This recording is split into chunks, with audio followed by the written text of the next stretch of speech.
There are a lot of reasons you might want to share files with other people through Google Drive. One reason to do that would be to make sure that everybody that needs access to the file has it and that they have the latest version. A lot of times teachers will email files back and forth to other teachers or the principal to get input or to get something added to it. And then once the file gets emailed around several times, you never know who has the most recent version with all the changes that everybody's made.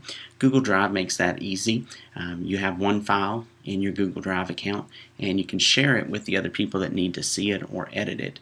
And then everybody's working on a single file and you always have the latest version. You can also do this with students. Many times teachers will assign students to work in a group on a project.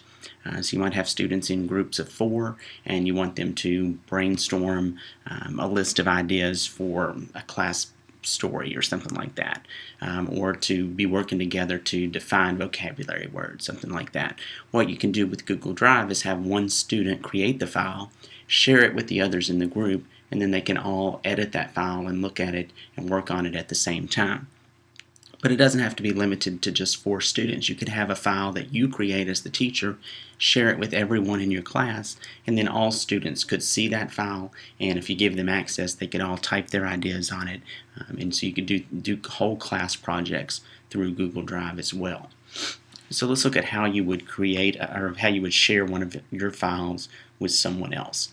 So here I am, I'm logged in still as my teacher1 at ibaldwin.org. And here's the file I created in the first video, my dog file. I can get rid of this. Once you have one file there, this add to try to get you to download Google Drive, you can just click the X over here to get that out of the way. So here's my dog file, and I want to share that with someone so that we can collaborate on it. So I can open it up, and then up here at the top I have a blue share button, and when I put the mouse over it, it tells me in that pop-up that it's private. I'm the only one that can see this. So that's the default setting, is that anything you put into your Google Drive account is private and you're the only one that can see it. So you don't have to worry about someone else accidentally getting access to your files. But you can share it with them by clicking this blue share button. And you get this pop-up that looks like this. And it tells me here in the middle who has access. So again, by default, it's private. Only the people listed below can access it, and that's me. I'm logged in as Teacher1 Smith. So if I want to share this with someone, I come down here to the bottom and I can invite people, and it just says enter names down here, so I click in that box. And I'm going to share that with my real account, so I'll type in my Moodle username, which is just MD Johnson, and it pops up right below that with my MD Johnson at ibaldwin.org. So I don't have to type the whole thing out. Once I start typing, it will be there, and I can just click on it. So if I wanted to share this with a student, I could start typing the student's name, and like I said, I don't have to finish typing the whole name. It just finds them because all students already have iBaldwin accounts in Google Drive. So here I'm going to share this with Savannah Johnson, and I can continue adding people if I wanted to there. But I'm just going to share it with one person. So I've got someone listed in there, and when I'm ready to share it, I come down here and click share and save. And now that account that I've just added is on the list here with the option or the setting here that they can edit it. Other options that I have, I could allow people to just view it. So there may be some things that you want to put in Google Drive and share with students, but you don't want them to edit it. Maybe your syllabus or a list of vocabulary words. You just want them to be able to see the list, but you don't want them to be able to change it. You can just set it to be can view. You can also set it so that people that you share it with can comment on it, so they would be able to view it, and then they would have a box on the side where they could add comments. This can be good for peer review activities. So you have your students create a document in Google Drive, share it with their partner, and allow the partner not to edit it, but only to be able to comment on it. Then their partner could read what they've typed and add comment suggestions for how to improve it. But the default, once you share it with someone, is that they can edit it, because that's typically what people want to do. They want to be able to collaborate so that whoever they're sharing it with can edit it and add to it. The other option you see here is the owner. By default, I'm the owner of this document because I created it, but I can make someone else the owner as well. And once they're the owner, then it changes me to where I can only edit it. So I've made a change there, and I'll save that. And if I'm done, I've added the people I want to share it to, I just click Done. And nothing really happens here, but whoever I've shared it with gets a notification, or it shows up in their file list with the exact same file name that it had here for me. So this file is just called my dog file. If I switch over to my other computer, I can open up the dog file and edit it there as well. One way to know if someone's editing it or has it open is up here at the top. You see the M there. It takes the person's first initial and puts it up there so you know that someone else has it open. So I have this open on another computer here at my desk. And you also see where my cursor is. So with my other account here, I can start typing.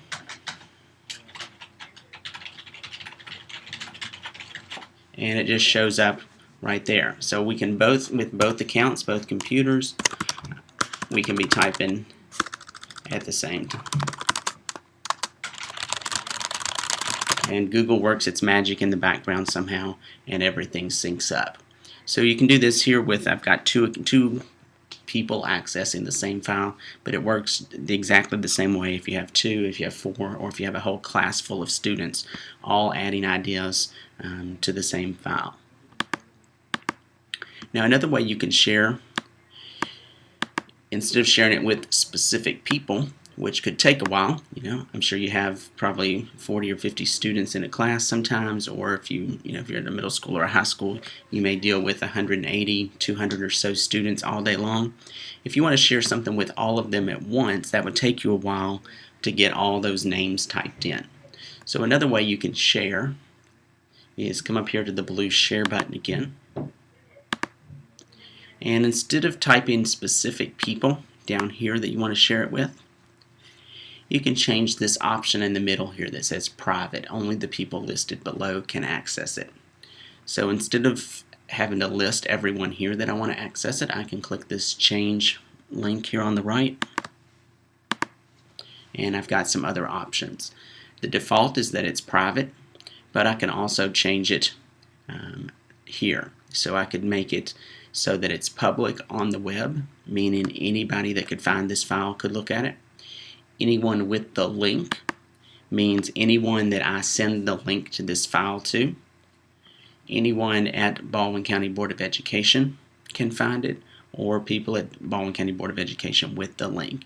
These two, where it says Baldwin County Board of Education, would mean that the person has to log in through Moodle to their iBaldwin account to be able to access it. So you've got some other options here. Usually what teachers do is say, this is my class syllabus, and I want to be able to send that out to students or let them see it. I could share it at this level, so I could set it to anyone with the link. And then down here you can see can view. So what that's going to do, so if I leave it at that setting, can view, and then save, I can take this link right here, copy that, and then either put it in my Moodle course, put it on my web page, send it out in an email to parents or to my principal, whoever I want to be able to view this file. I just need to send this link to them, and they'll be able to open it up and view it. They won't be able to change it, but they can view it. So that can keep you from having to type in, every student's name down here. If you just want them to be able to view something, you can do that, and then they'll be able to see it. So if this were a list of vocabulary words, I could put that in here, let people be able to view it. Students could click that link if I had it in my Moodle course, see the vocabulary words, copy those and paste them into their own file, and start typing up their definitions or however I wanted to do that. So that's another way to share a Google Drive file with people without having to type in all those names for everybody specifically. So I would just copy that, paste it into my Moodle course or wherever, and they would be able to click the link to see it. Another good thing about that is when they click that link, they're always going to see the most recent version. So if this is my syllabus and I have to come in here and take something out or make a change to it, anybody that clicks that link will always see the most recent version of this file. So I don't have to resend the link to them again. If I put that link in my Moodle course, anytime they click it, they see the final, the most recent version. They don't see any of those previous versions. I don't have to worry, which version of the file are they seeing. As long as they're clicking the link, they're going to see the most recent version. Now, one thing that often happens when you're working with students and sharing files is that you'll have students that like to cause trouble. I know that may be hard to believe, but eventually you'll have students working in groups, and you'll have one student that just deletes everything or just puts in gibberish or something, very, very inappropriate, and then deletes it and goes on, just causing trouble, as kids sometimes do. But another feature in your document here is that it tracks every change that's made to this file. So everything's been deleted by a bad student in this group, but I can come up here and go to File and go to See Revision History, and I can see exactly what that student did. So over here on the right, it's showing me that there were 3 different versions of this file. The most current one is at the top. So at 8:03, everything was deleted, and that's what it shows you here with the lines through the text. That means that it was deleted. So I can step back by clicking on this to see what it looked like before that, or I can go back to the very original version. So this student deleted everything. If I want to undo that, I just go back one version, and then I click this link over here that says restore this revision, and so I get everything back. We go back to that and show you one other thing. It's under File, See Revision History. If this is a group project and you're expecting all students to be working equally on this project, when you look at the revision history, you should also see that there are lots of colors over here. So each person that's in this group that's edited this file will show up over here with their name and a different color. So Teacher 1 Smith, all their changes show up as green. So when you look at that version, this is green because that's who did that. That's who typed it in. And the red stuff was for this account where it was deleted. So it gives you a way to track who's doing the work in the project as well. And notice everything's date and time stamped. So these happened today. And it shows you the time. So if you've given students a week to work on this group project together, when you view the revision history, you should see, hopefully, that they didn't just do all the work the night before and that it wasn't all done by one person, that all the students in the group are listed over here and that it's, they've been working on it over time. So let me click the X to close out of that. And that's going to wrap it up for this lesson. So we've looked at how to create a document and how to share that. In some of the other lessons, we'll look at some more features and some of the other things you can do in Google Drive.